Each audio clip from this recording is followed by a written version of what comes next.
I'm Perry from Rennet and Rind, and I am here today to talk to you about something very exciting. You've received one of our fabulous mystery cheese boxes. So that's a good little spin there actually. And these boxes we've been doing down since COVID, and they've taken a kind of rule to their own where people are just loving them. And they're just 5 cheeses that I've selected. So I'm a world cheese judge.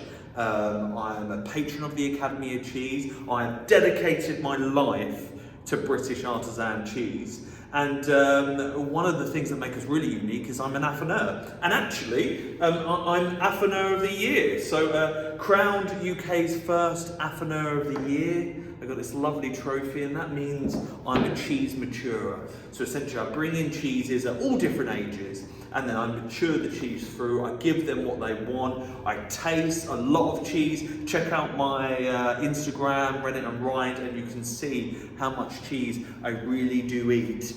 And I'm trying to get 5 cheeses that work with one another, which provide something different, which really kind of maybe give you a new experience, a slightly different profile, and just generally have a more interesting thing. And in your box, you get some fabulous Peter Jarl's crackers, so don't worry about crackers, because you will get enough of those. You get the tasting notes, and a little bit on the back about everything that we do, and this will walk through all the cheeses, the temperatures that we keep them in these maturing rooms, and obviously get the video with me talking about them. So yeah, shall we dive in after that long, arduous intro? So I'm going to introduce to our first cheese, which is Bybrook, which is this little cheese here. So it's the one with a little kind of eyelets running through. It's this cheese here. This cheese is pretty special to us. So it's made by Juliana down in Wiltshire, and we take on the maturing for it. And the reason why it's so cool, because it's washed in a local rapeseed oil. So I'll link the video link below so you can go check that out. It's a very arduous process, washed twice a week in this rapeseed oil, creates this brilliant colour, locks in that moisture, and also smells delicious. You wouldn't believe, but these cheeses, they smell, just after you wash them, really sweet, like sweet apricots, which is quite phenomenal. And this is a slightly easygoing profile to what we've had. So it's kind of a little bit not as impactful, but a little bit more kind of nice and light. And all our cheeses are a journey, right? I really must tell you guys, eat them in the order, because they all do things to one another, and they're all for the type that you're going to run into here. So like sweet, nutty, the aroma on this. Brilliant colour, that's that Jersey cow's milk coming through, just really high quality on colour. Let's have a taste so I can tell you what I think. So nice chew, lactic, easy going, easing into the hazelnut sweetness, which is got this kind of flour, continental lilt, really satisfying. I'm really happy with this. This is a great first cheese up. It's not too impactful at the moment. Cheese changes all the time. One moment this cheese can be buckets and buckets of flavour. The next, it can be more subtle and clever. And I think the subtle clever is where it is at the moment. Hence why we've got our first cheese. Because I think it will impede the other cheeses if you have it. So, Bybrook, lovely looking cheese as well. Need to brush that one down a bit. Next cheese up we have is, and this is exciting. So everyone who follows us online and everything, I launched like 4 new cheeses this month that we've been working really hard on. And 2 of them are in this box actually.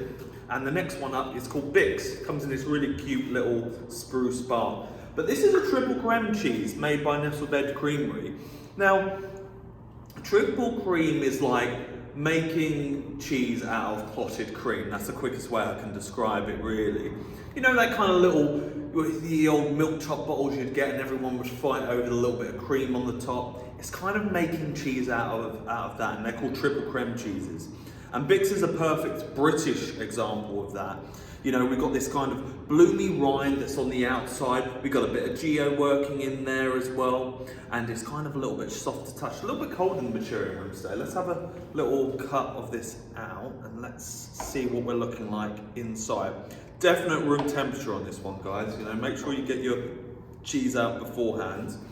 So you can see there's a little bit of breakdown on the outside and a dense middle, you know, and that's kind of, we would like maybe a little bit more on that outside breakdown, but I think it's still going to deliver on flavour. On aroma, that typical brie mushroom-esque kind of area, but buckets of grass and double cream really, which is kind of what we want, you know, moving into our next cheese. Let's give it a taste. It's all going in. The texture is so satisfying.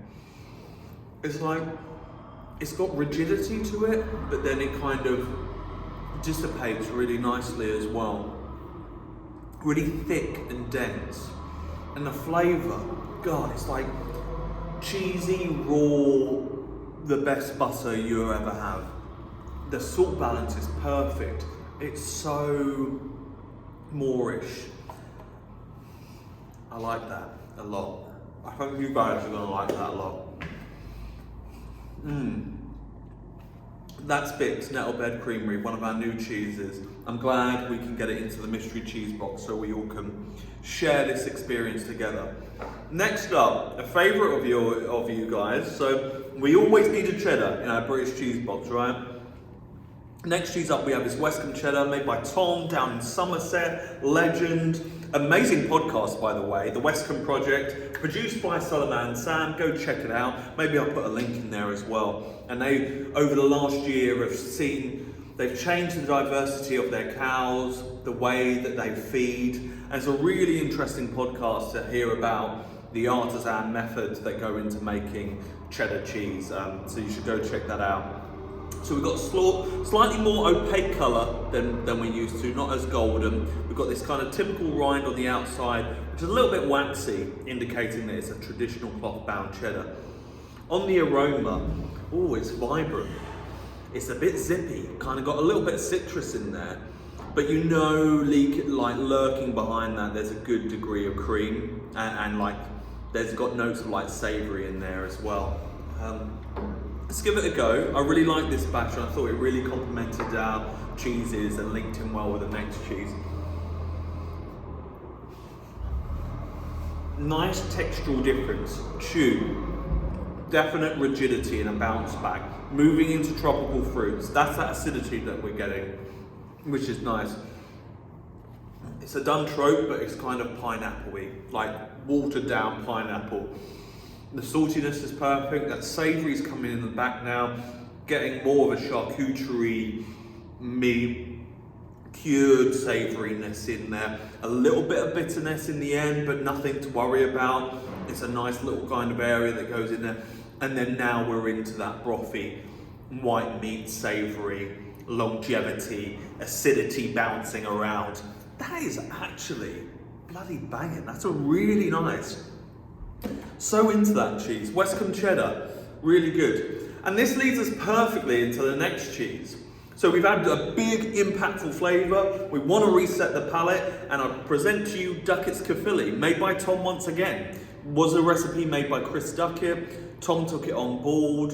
And this one we've been aging for a little while to try and extract some more of that moisture that's in there. So hopefully we get more. We've been doing this with some cheeses like Old Rome to try and just get that short sharpness a little bit longer that kind of these crumbly texture style cheeses has.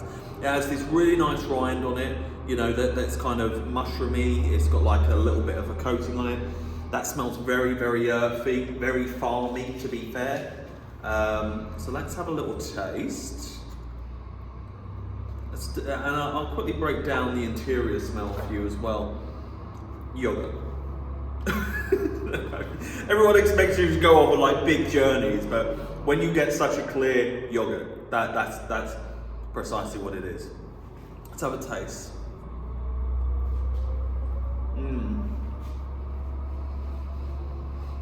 So we managed to achieve that dryness with the ones that we're maturing.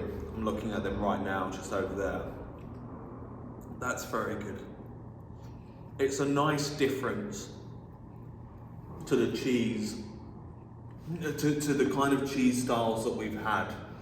That pure yogurty freshness, that slight dryness that's in there now rather than moist. It's kind of wants you to salivate, which kind of resets the palate, which is really nice.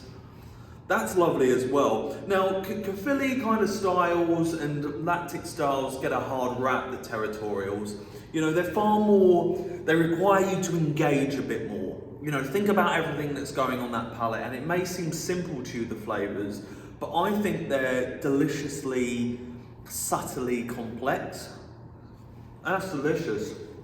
It's interesting that drying that we've done, because there's a rigidity which is similar to their cheddar, made on the same farm.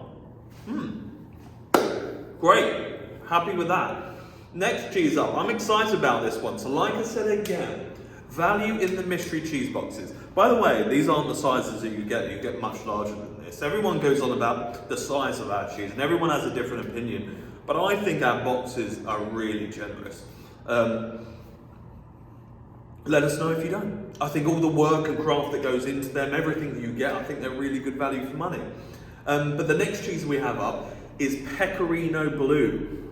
So this is a new cheese to us, another brand new cheese in your box, and it's a sheep's milk blue. Have you heard of such a thing? I have, I've been in the industry a lot, but maybe you guys haven't. It's got this brilliant, opaque kind of porcelain kind of colour to it, and this really dark veining of blue. It's got this kind of similar rind to the Ducketts, that mushroomy kind of velvety kind of texture that's in there, which I thought would be a nice bridge between the two cheeses. But I always describe this cheese as like it is a blue lover's cheese. If someone loves blue, then this is like the distilled, I think my tasting note, I went to town on it, it's the distilled essence of what that cheese is like. So aroma, right. You're gonna get that sheep farmhouse, slightly ammoniated smell, right? And it's just letting you know that you're in for a little bit of a ride, right? And you just gotta embrace it. We've got to try different styles. We can't do Stilton all the time. You know, I know you guys love our Crockwell, but let's do something new. And something, I always like to put something on the board that challenges us a little bit. So let's have a taste. All in this time. Salty, zing, piquancy, boom, there. Straight up on the front of the palate. Moving into a perfume-esque, kind of challenging note that's very winey. Pepperiness is there, still going. Ooh, a little bit of zip, a little bit of like clawing at the back of the throat, like such a blue lover's cheese. So, and this is why you try blues last when we're challenging you as much, because this has got some massive impact to it. I love that though, I love blue cheese. I love when it's just not that typical trope of that biscuity, digesty, that zing and that zap that it has. Really, really great. 5 cheeses, guys, all British, really fabulous, and I really hope you enjoy them. That's 5 British artisan cheeses for you to try. Let us know what you think. Please comment, Instagram, you know, literally Google search us, Rent It and Rind. You'll find us on our socials. We love to chat cheese. Check us out. And yeah, if you enjoyed your box, or if you didn't, leave a review, because you'll notice on the reviews, I respond to pretty much everyone, because so my first thing in the morning, I'm on those reviews, like looking at them saying, what did people like? What didn't they like? What did they like? Good news is we've got over 900 reviews, and for a small business, we're so happy at that. So 900, 500 5-star reviews. So people must be loving our cheese, which is great. But you guys enjoy the box, have a brilliant July, and I'll see you on the socials. If not, I'll see you next time. Bye.